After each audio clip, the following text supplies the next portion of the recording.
Hello everyone, Radhe Radhe, जय श्री कृष्णा। स्वागत है आप सभी का हमारे चैनल पर। हरे कृष्णा। अगर आपने अपरा एकादशी का व्रत रखा है तो आज की इस वीडियो में मैं आपको अपरा एकादशी व्रत के पारण की कथा सुनाने जा रही हूँ। आप सब इन कथाओं को श्रद्धा और धैर्य के साथ पूरा अवश्य सुनिएगा। जिस तरह से एकादशी के व्रत में व्रत रखकर पूजा करके एकादशी व्रत की मुख्य कथा पढ़ी अथवा सुनी जाती है, उसी प्रकार व्रत का संपूर्ण फल प्राप्त करने के लिए द्वादशी तिथि में पूजन करने के साथ साथ पारण की कथा सुनना भी आवश्यक होता है। इस बार ज्येष्ठ मास के कृष्ण पक्ष की अपरा एकादशी है और पारण की कथा सुनने से पहले यह जानना जरूरी है कि अपरा एकादशी की महिमा क्या है। युधिष्ठिर महाराज ने भगवान श्री कृष्ण से पूछा, हे जनार्दन, कृपया मुझे ज्येष्ठ मास के कृष्ण पक्ष में आने वाली उस पावन एकादशी के विषय में बताइए। उसका क्या नाम है और इस एकादशी का व्रत रखने के क्या लाभ हैं? कृपया आप मुझे इस विषय में सब कुछ विस्तार पूर्वक बताइए।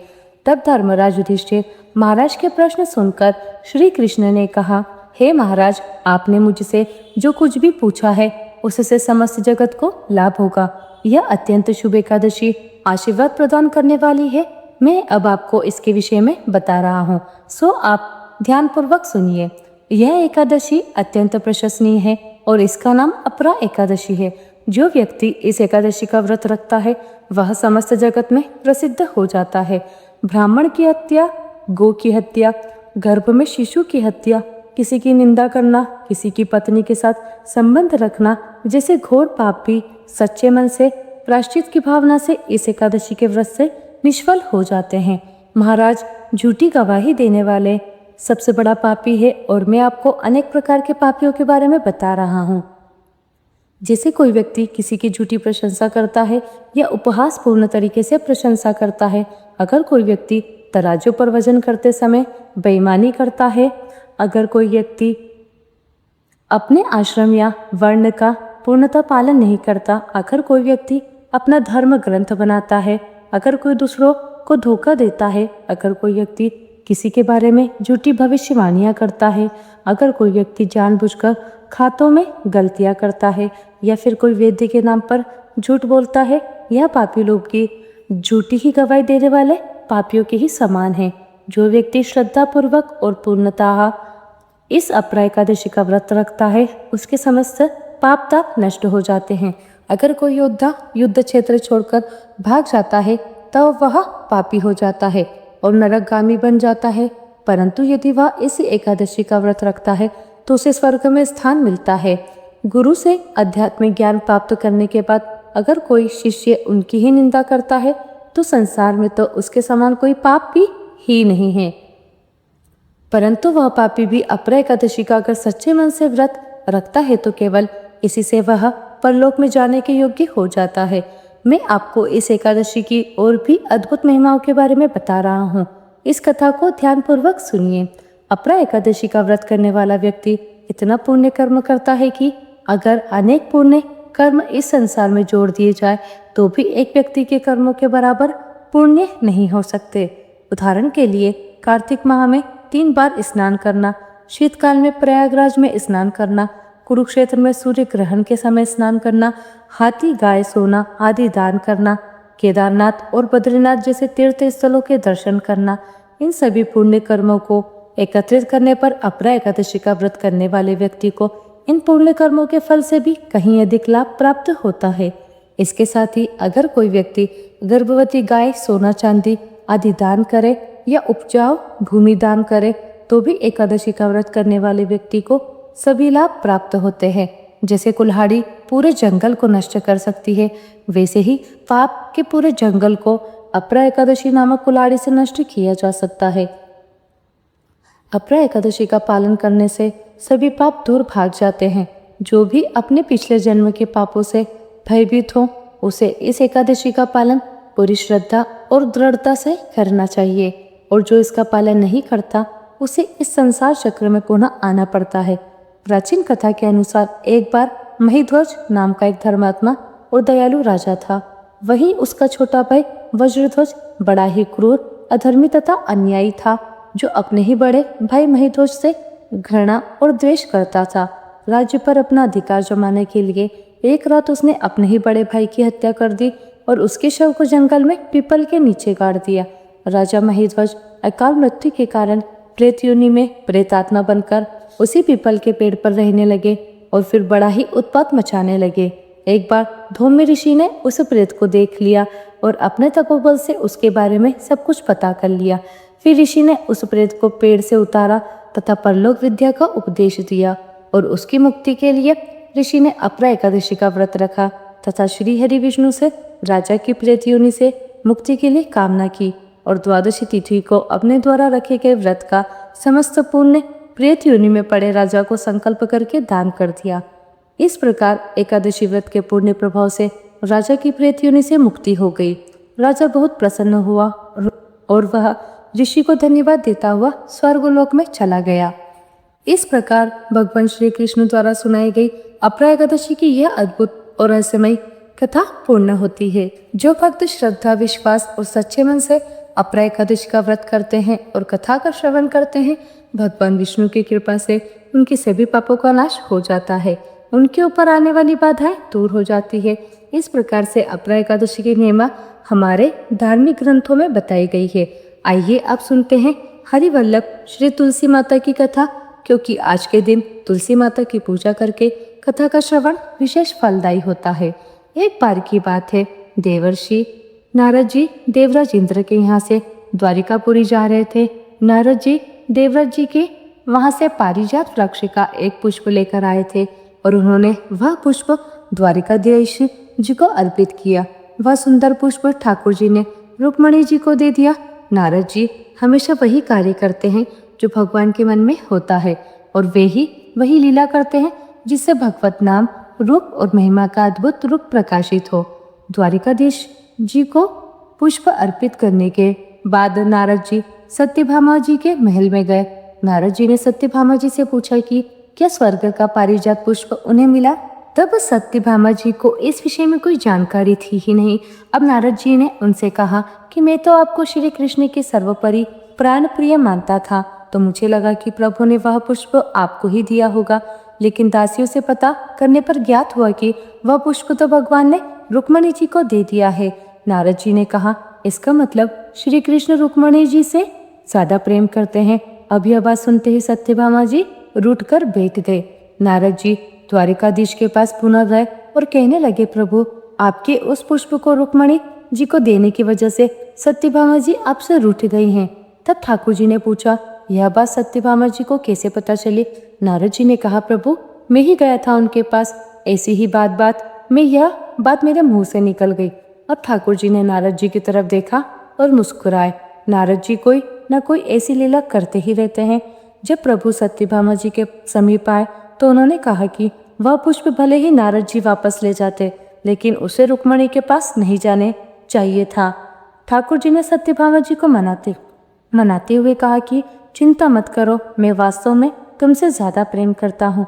रुक्मणी जी को तो मैंने केवल पुष्प दिया है, तुम्हारे लिए तो मैं वह पारिजात वृक्ष लाकर ही तुम्हारे आंगन में लगा दूंगा।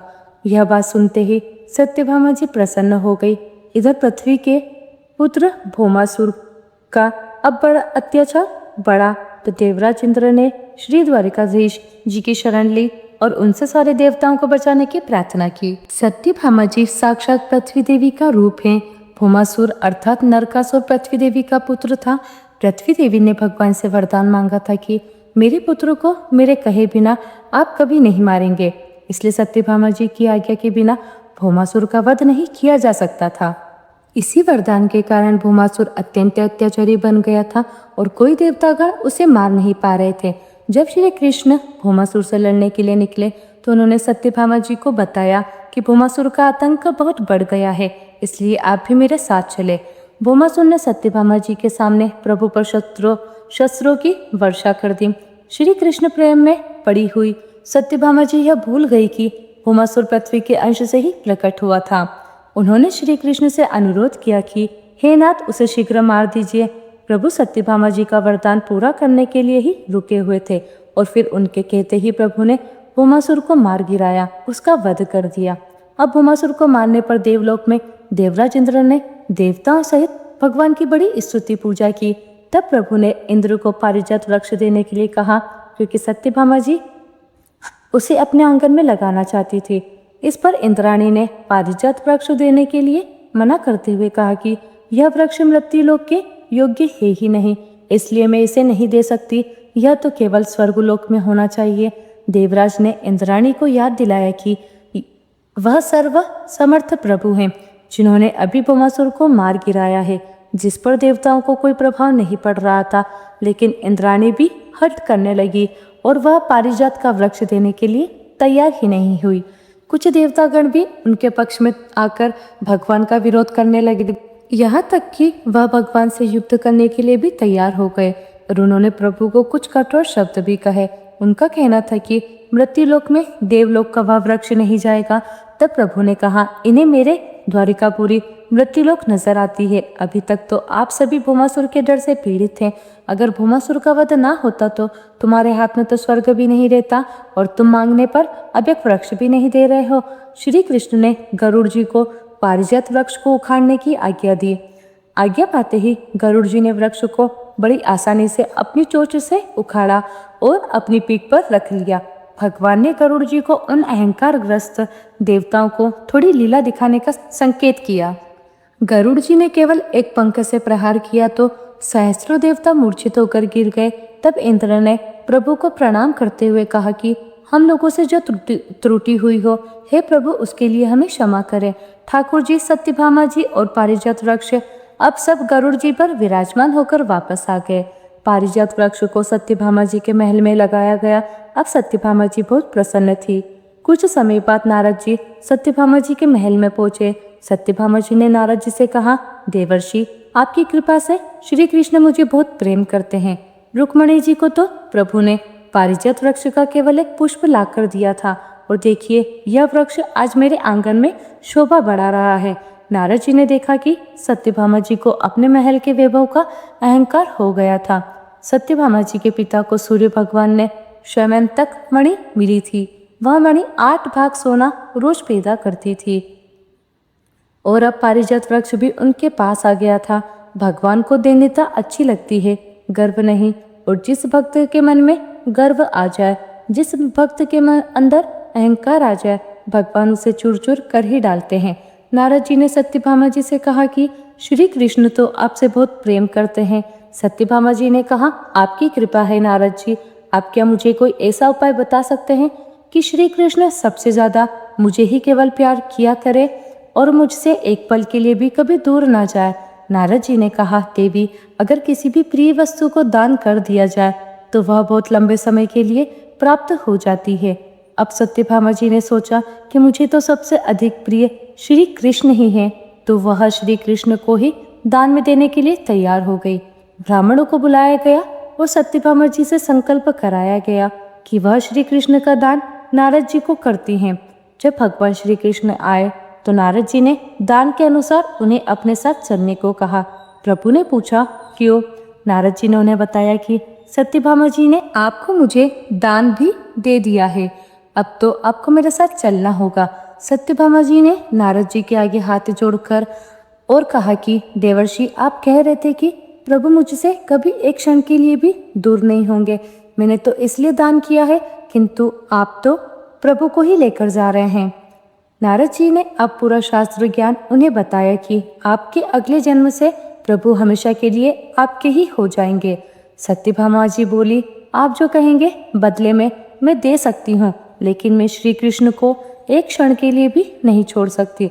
तब नारद जी ने बताया कि अगर आप दान में दी गई वस्तु को पुनः प्राप्त करना चाहती हैं तो उसके बराबर की कोई वस्तु मुझे दे दीजिए। देवर्षि ने पूछा कि श्री कृष्ण को प्राप्त करने के लिए श्री कृष्ण के बराबर कोई वस्तु है देवी आपके पास? तब सत्यभामा जी ने कहा कि एक श्री कृष्ण क्या, मैं तो अनेकों तोल दूंगी। नारद जी उनका यही भ्रम तो मिटाना चाहते थे। तब नारद जी ने कहा, ठीक है देवी, तो श्री कृष्ण के बराबर आपके पास जो सोना चांदी हीरे रत्न जवाहरात हैं उन्हें तोलकर मुझे दे दीजिए। तब श्री कृष्ण इस बात पर मुस्कुरा दिए। सत्यभामा जी तैयार हो गई। उन्होंने बड़ा सा एक सुंदर तराजू मंगवाया। अब उसके एक पल्ले में द्वारिकाधीश बैठे।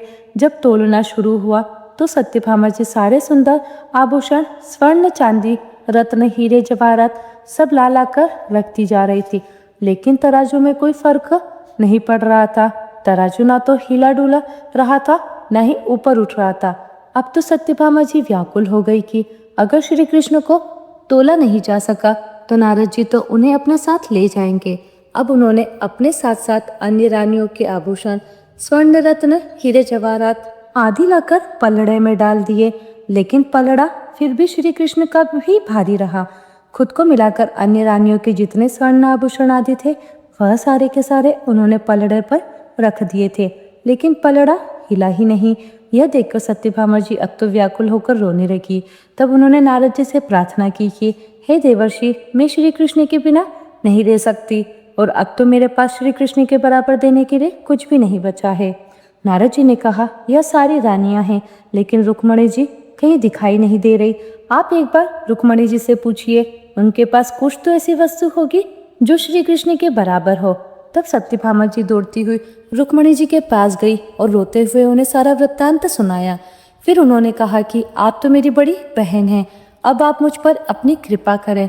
तब रुक्मणी जी ने कहा कि तुम निश्चिंत हो जाओ, और उन्होंने ऐसा कहकर तुलसी का एक पत्ता लिया और उसमें कृष्ण नाम लिखा। रुक्मणी जी ने सारे आभूषण हटा दिए और जैसे ही पल्ले पर तुलसी का एकमात्र पत्ता रखा तो तुलसी जी का वह पल्ला भारी हो गया और श्री कृष्ण का पलड़ा ऊपर उठ गया।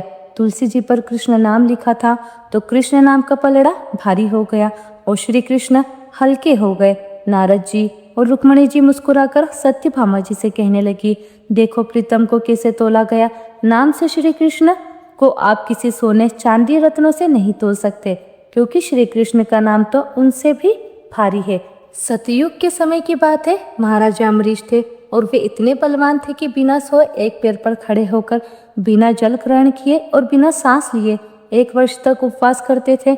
कलयुग में ना तो हम बलवान हैं, ना ही उन्नत, लेकिन हाँ, हम सौभाग्यशाली हैं कि हमें इतना कठोर तपस्या करने की आवश्यकता नहीं पड़ती। कलयुग में भगवान ने हमें बहुत ही कम भक्ति में, लेकिन सच्ची भक्ति से ही प्रसन्न हो जाने का आशीर्वाद जो दे रखा है। श्री चैतन्य महाप्रभु ने समझाया कि एकादशी के दिन यदि भूख लगे तो फल, रस या दूध ले सकते हैं, लेकिन लगातार कुछ भी नहीं लेना चाहिए। भरपेट खाने या पीने की इच्छा से यदि एकादशी के दिन किसी भी चीज का सेवन किया जाता है, भले ही वह व्रत से संबंधित ही क्यों ना हो, उससे भी व्रत खंडित हो जाता है। यहाँ तक कि भरपूर नींद का भी त्याग करना चाहिए। नींद बस उतनी ही लेनी चाहिए जितने की आलस से हमारा दूर हो सके और हमारे शरीर की थकान दूर हो सके। दिन रात जागते हुए हमें एकादशी का दिन श्री हरि का स्मरण, श्री कृष्ण का स्मरण और जप करते हुए बिताना चाहिए। जैसा कि अम्बरीश महाराज ने किया था, वे संपूर्ण विश्व के सम्राट थे, गृहस्थ भी थे और भौतिक मोह माया में भलीभांति लीन भी थे। मुनि दुर्वासा एक ब्राह्मण और सिद्ध योगी थे और वे अपने क्रोध के लिए जाने जाते थे। वे किसी को भी क्रोध आने पर मृत्यु तक का श्राप दे सकते थे और किसी मृत व्यक्ति को पुनर्जीवित भी कर सकते थे। वे एक ब्रह्म ऋषि और महान शक्तियों से परिपूर्ण ब्रह्मवादी थे। एक दिन उन्होंने सोचा कि मैं ब्राह्मण परिवार में जन्मा हूँ और शिव जी के वंश का हूँ। मैं तो शंकर जी का ही अवतार हूँ, जो अत्रि और अनुसुईया के पुत्र हैं, जो परम विद्वान उत्तम भक्त वैष्णव हैं। मेरे माता पिता ने देवी सीता को अनेक उपदेश दिए थे, स्वयं लक्ष्मी जी को उनके उपदेश दिए थे जब वे और श्री राम मेरे माता पिता की कुटिया में आए थे। और मैं तो इस संसार का सबसे महान और शक्तिशाली पुरुष हूँ, पल भर में कुछ भी कर सकता हूँ। इधर मथुरा के मधुबन स्थित अपने महल में अम्बरीश महाराज ने महाद्वादशी का पालन किया, जिसमें उन्होंने ना तो जल ही पिया और ना ही वे सोए। उन्होंने दिन रात जप, स्मरण, देवताओं की सेवा और प्रार्थना में, भक्ति में स्वयं को लीन रखा। अगले दिन श्री कृष्ण की पूजा के बाद जब वे अपना उपवास खोलने ही वाले थे कि तभी दुर्वासा मुनि उनके महल में आ पहुंचे। दुर्वासा मुनि एक देवता के समान बड़े सिद्ध और ब्रह्मवादी थे, लेकिन उन्होंने एकादशी का पालन नहीं किया था। कहा जाता है कि वे एकादशी व्रत नहीं रखते थे। अम्बरीश महाराज ने उनसे महाद्वादशी पारायण लेकर एकादशी व्रत खोलने का अनुरोध किया, ताकि उसके बाद वे भी स्वयं प्रसाद ग्रहण कर सके। इस पर दुर्वासा मुनि ने उत्तर दिया, हाँ, लेकिन मैं पहले पास में ही स्थित यमुना जी में स्नान करूंगा और मुझे स्नान करने में ज़्यादा अधिक समय नहीं लगेगा। उन्होंने स्नान करने में इतनी देर कर दी, जानबूझकर इतनी देर लगाई कि एकादशी व्रत पारण मुहूर्त, शुभ मुहूर्त समाप्त होने में अब कुछ ही क्षण शेष रह गए थे।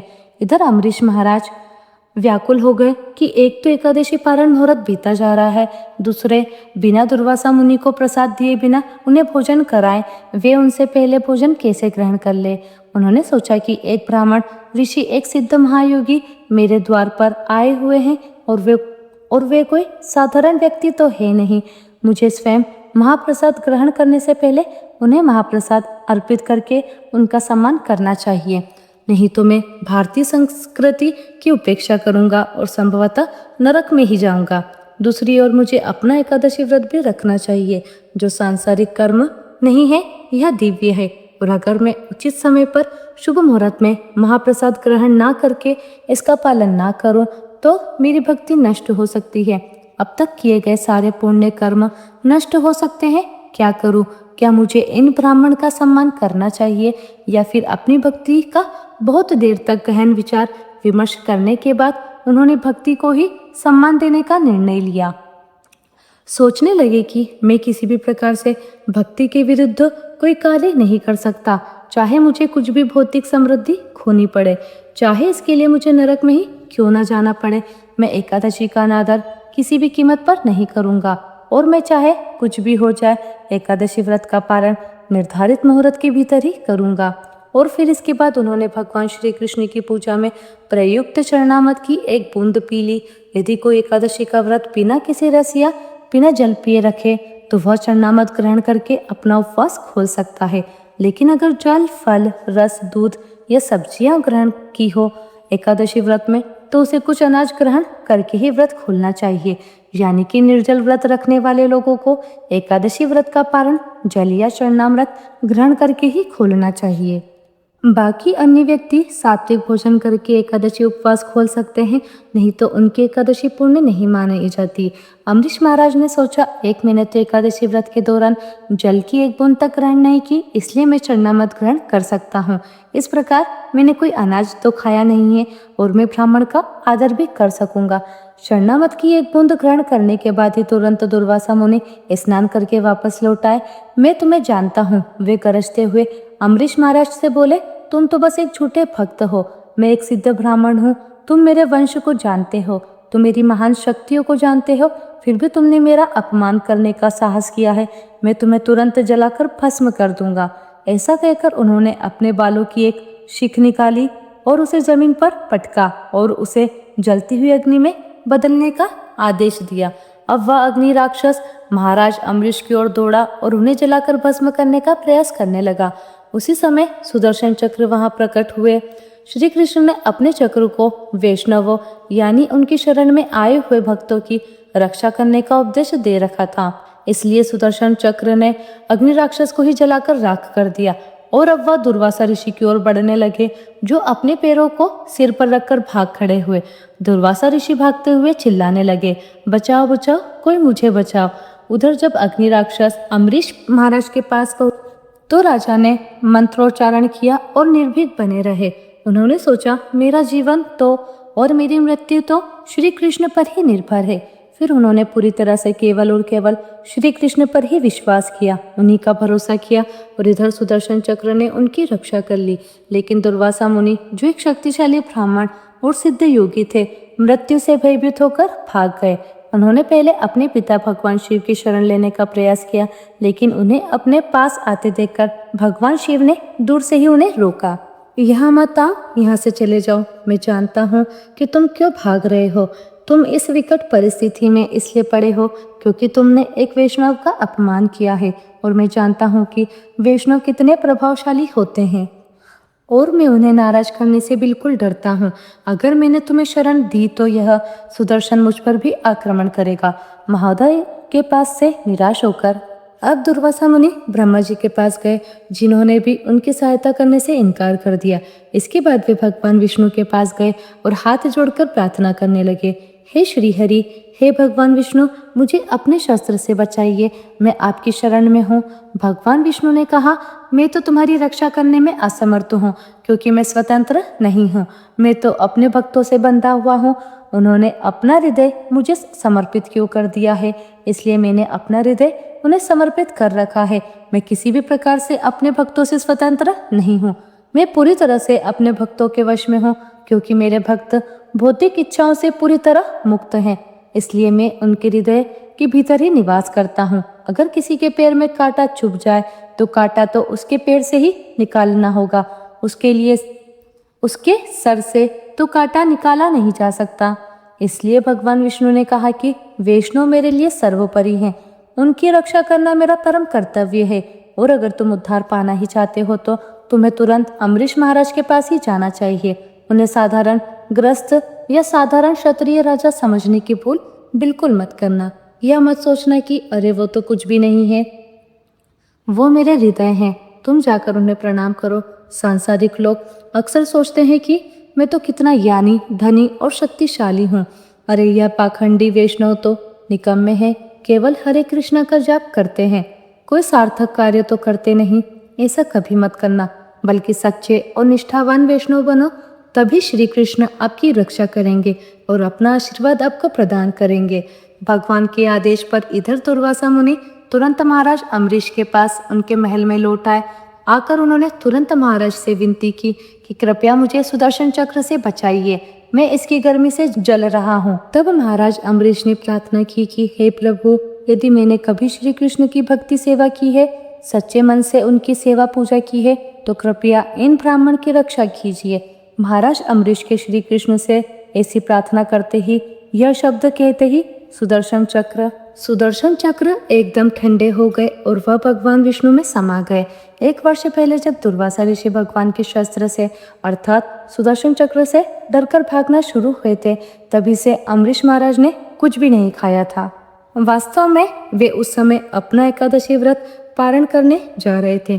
तब यह घटना घटित हो गई और तब से दुर्वासा मुनि लगातार भाग रहे थे। वे वचन देने के बावजूद भी महल में नहीं आए थे। इसलिए तब से लेकर आज तक यानी 1 साल तक अम्बरीश महाराज ने कुछ भी नहीं खाया था। जब दुर्वासा मुनि महाराज के समक्ष आए तो राजा ने अत्यंत विनम्रता से उनसे क्षमा मांगी। महाराज हाथ जोड़कर कहने लगे, हे मुनिवर, मैं तो कुछ भी नहीं हूँ, ना ही मैं भक्त हूँ, बल्कि मैंने तो अपना व्रत खोलकर आपका अनादर और अपमान किया है।